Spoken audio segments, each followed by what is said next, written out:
İzləyicilər, necəsiniz? Ümid edirəm ki, yaxşısınız. Mən bu gün sizlərlə birlikdə 8-ci sinif Azərbaycan dili 5-ci bölmənin 2-ci dərsi əhval-pürsanlıq dərsini çalışmalarını izah edirəm. Gəlin başlayaq.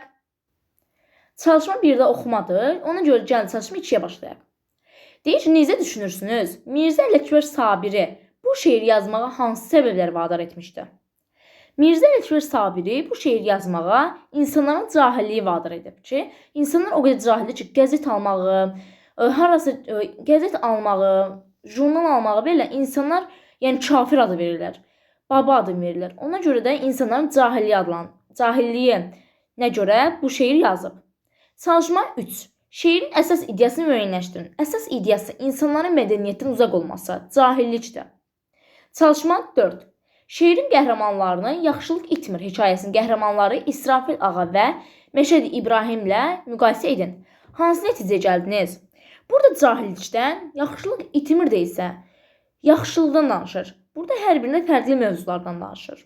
Çalışma 5. Deyir ki, şeir üçün açar sözlər seçin.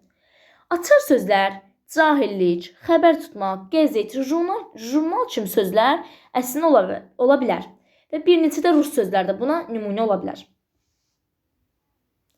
Çalışma 6.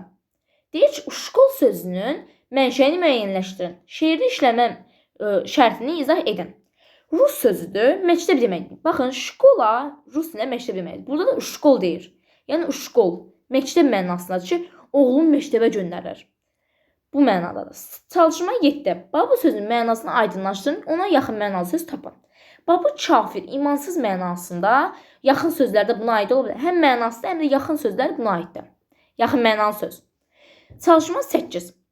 Deyir ki, şeirdə müraciət olan ifadələri tapın, onlarla işlənən durğu işlərinə diqqət yetirin.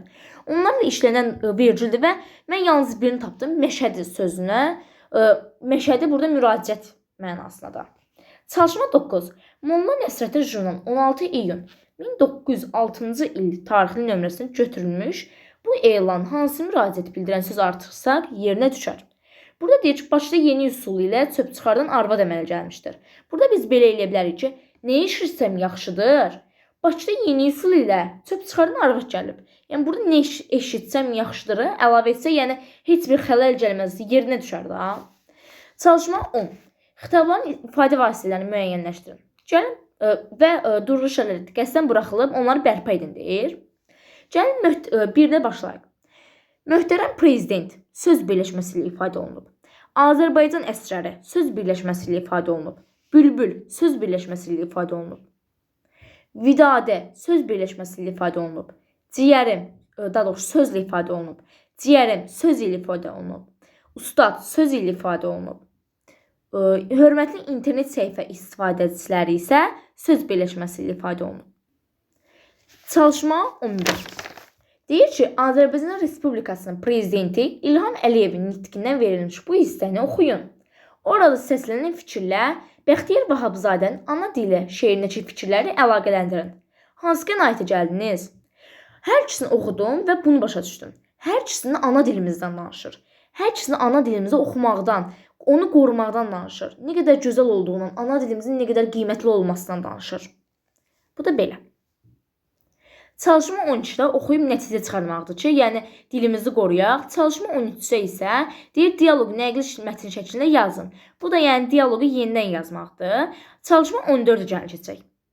Çalışma 14-də bizdən esse istəyir. Deyir ki, təqdimat istəyir. Deyir, Azərbaycan dili dünən və bugün mövzusunda inşa yazın. Tarixdən süzülüb gələn dilim adlı təqdimat hazırlayın. Siz bunu belə yaza bilərsiniz, əziz izləyicilər. Bu da belə.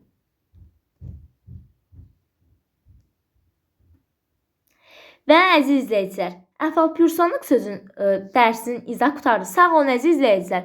Kanalıma abunə olmağı və like atmaqla sağ olun.